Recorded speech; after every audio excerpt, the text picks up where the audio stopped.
Hi, it's Dwyer, gamblersadvisory.com, here with a very dangerous fight. It's one I was not going to do a video on until I got asked so many times about it. I decided to give in and make this one. It is the fight at 140 between Devon Alexander and Lucas Matthysse. Now, before I go further, just remember the opinion you should follow should be your own. Just consider this video to be a second opinion from a complete stranger online. To cut to the chase, I had made an earlier video that was too long, too convoluted. The audio was off. I confused fighters during the video.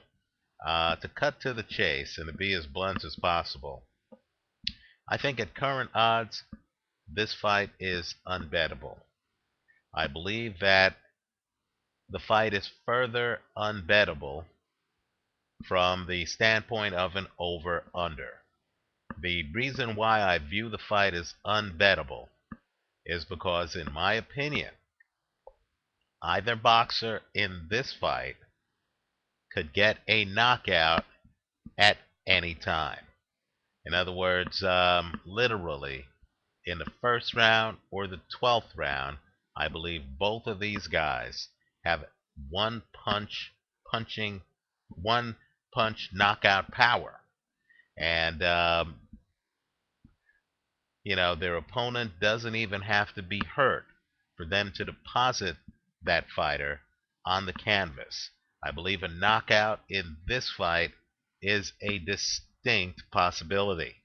Let me also point out, too, that since the folklore is that Devon Alexander has never been knocked down, either in his professional career, his amateur career, or in working out at the gym, right? And since Lucas Matthysse does not appear to have been dropped in any of his fights, I wonder how either would be able to survive if they were knocked down early in any of the rounds of this fight. Keep in mind, there's a whole group of survival skills. Holding the other guy, turning the other guy, clearing your head, defensive maneuvers that hurt fighters do that guys who have never been hurt don't think about and aren't prepared for. And when you've been knocked down, that's not the time to learn those skills, right? And so I just get the feeling that if Alexander knocks down Matthysse, as he did Juan Urango, or if Matthysse knocks down Alexander, as he has with almost all of his opponents, except for 2 or 3, I really question whether the guy on the canvas is going to be able to get off the canvas and is going to be able to survive the fight. Sometimes an unprepared fighter gets lucky. Carl Froch got knocked down by Jermaine Taylor late in a round, so he was able to get up, survive a few seconds, and then clear his head between rounds. But we've all seen scenes where a fighter gets hit early, doesn't know what to do.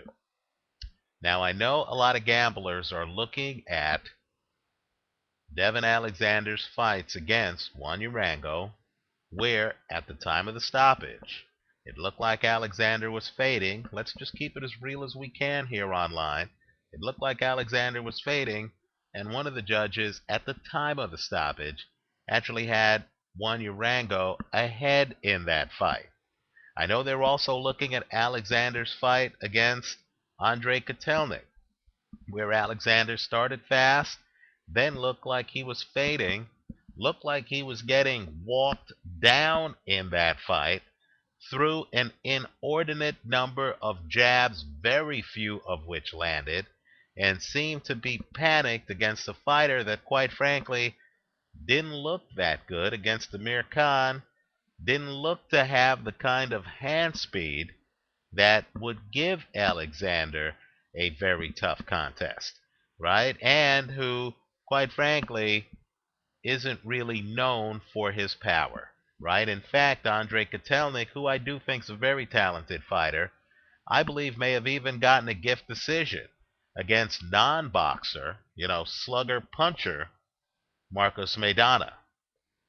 And I know a lot of people are very concerned about the Timothy Bradley fight. I know there's a clip of Max Kellerman with Jim Lampley where he suggests that people are thinking that Alexander may have quit in that fight, right? Certainly at the time of the end of that fight, where Alexander tells the referee that he can't see and he can't continue, I know my first impression watching the fight was that it looked curious, right? And before all of that happened, if you strip away the whole headbutt hoopla, just ask yourself, how did Timothy Bradley continually get close enough to Devon Alexander to actually headbutt him, right? Why wasn't Alexander, with his punching power, unable to keep Timothy Bradley from getting inside? What was Timothy Bradley doing that had Alexander on the defensive throughout that fight? And if you look at the judges' scorecards, and you can look at them, at least the scoring, on BoxRec.com, you're going to see that I believe all three judges had Timothy Bradley ahead in that fight at the time of the stoppage. Well, all I can say is this. In my opinion, and here's where the video gets into opinion, right? In my opinion, Lucas Matthysse does not have the defensive skills of any of Devon Alexander's recent opponents. In other words, I don't believe Lucas Matthysse is as good defensively as Juan Urango, Andre Kotelnik, or Timothy Bradley. I think that Devon Alexander has been facing world-class opposition. I believe Matthysse, other than the Zab Judah fight, has not. Right? He recently beat DeMarcus Corley. DeMarcus Corley is a shrewd fighter. Understand, Corley has lost several recent bouts. Corley also lost a bout earlier, a few years ago, when he was more dangerous to Devon Alexander. And so the fact that Matthysse was able to knock Corley down several times, that doesn't really tell me much. Let me just say I was unimpressed with his win over Vivian Harris. I believe that might be the most premature stoppage I have ever seen in boxing. I thought it was absolutely ridiculous. I thought it was a gift stoppage. Looks to me like Vivian Harris is completely lucid. The referee jumps in between the two of them. It's relatively early in that fight. It's the third or fourth round. There was no reason why that fight should have been stopped, right? I thought the Zab Judah fight, Judah might as well have, brought a knapsack with school books into the ring with him, because I thought he was schooling Lucas Matthysse early in that fight. And I thought Matthysse started to show that he was a fighter who, prior to that fight, had only gone 10 rounds once in his career. In fact, during that fight, Matthysse actually complains to his corner, according to HBO, that he was having leg cramps. Understand that cramps are the kind of things that you have when your muscles aren't accustomed to being pushed. And then, of course, you start to cramp up from overexertion, right? All I'm saying is Matthysse, who does not move that well and who needs to be up close on you to actually hurt you. Look how close he gets to Zab Judah to knock him down.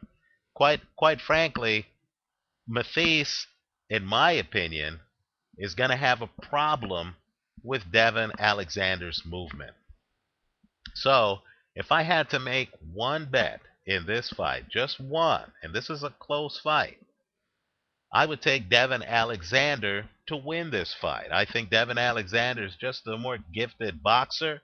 I think Devon Alexander is the faster-handed fighter. I think Devon Alexander is the more advanced fighter. The stuff he does in the ring, like his defensive style, where you throw a punch, and like Vitaly Klitschko, rather than spend time and energy blocking the punch and then trying to counter you, Devon Alexander will just lean his head back and have the punch blow by him. Then, of course, his hand's already cocked. Before you know it, he's hitting you with power shots. Devon Alexander was southpaw. knocked down Juan Urango twice with right uppercuts. Take a look at the film. He has power with both hands. He moves around the ring much better than Matthysse. Now, all of that said, let me just say that Matthysse is a real threat in this fight to get a knockout. In other words, Alexander is going to be on the clock every minute of this match, right? It doesn't take much. All Matthysse has to do is drop the hammer once, and I believe Alexander's going to be in a lot of trouble. So the outcome I'd eliminate would be Matthysse by decision. I don't see that happening. I understand that's a controversial position. Someone on my gamblersadvisory.com Facebook page told me he thinks Matthysse is going to win this by decision. Matthysse, of course, lost a split decision to Zab Judah. The argument is that he came close to winning a decision over Zab Judah. Why can't he do that here? Well, let me just point out, Devon Alexander's 24, Zab Judah's in his 30s. Devon Alexander moves a lot better than Zab Judah. Zab Judah has a very long history of fading in big fights. Take a look at Zab Judah against Miguel Cotto. Take a look, quite frankly, at Zab Judah against Floyd Mayweather. Right? Zab Judah fades in fights. He's on the other side of 30. And quite frankly, even in the Matthysse fight, I thought Zab Judah was positioned to sweep the late rounds until he got caught and dropped in that fight, and then, of course, had to struggle trying to stay upright for the remainder of the fight. So I don't think Matthysse has the legs. I don't think Matthysse has the talent to beat Devon Alexander by decision. I will agree that either guy can get a knockout. I do believe that if this goes to a decision, only Devon Alexander can win the fight.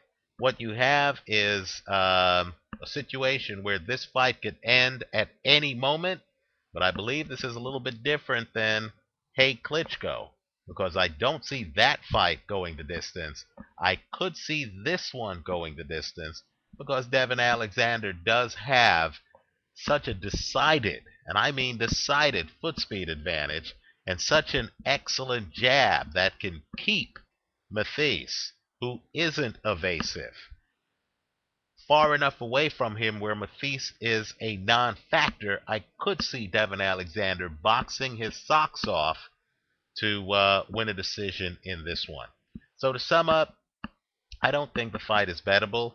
If you're an adventurous bettor who's willing to be naked on the decision prop, that plus 300 Matthysse by KO straddled against a plus 500 Alexander by KO, that's an awfully tempting prop.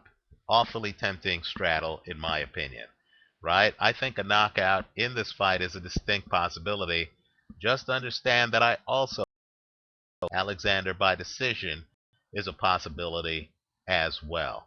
What I think is, in my opinion, an impossibility is Matthysse by decision, even though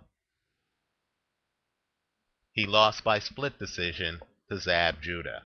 Even though the Kotelnik Alexander fight was close, and of course Alexander lost his last fight when it went to the cards, and Alexander was in a tight match on the scorecards against Juan Urango. Here, I think there's a big gap in boxing ability between Alexander, who I think is way outside the reference frame, and Matthysse. Let me also point out, too, I have another minute. Matthysse really, in my opinion, doesn't have good balance. I think foot movement is very important. I'm expecting Alexander to start very fast. I'm expecting Alexander, after 5 rounds, to have at least a 4-round lead if he's not knocked down. So once you give a guy with a great jab a 4-round lead, I'll tell you what, Matthysse is going to start to get desperate, and that's where Alexander's ability to use leverage and to throw uppercuts starts to play a factor. I think this fight likely could be more lopsided than Alexander against Juan Urango. If I had to make one bet, it would be on Alexander. I think Matthysse has a chance at a KO in this one. Let me know what you think. Thanks.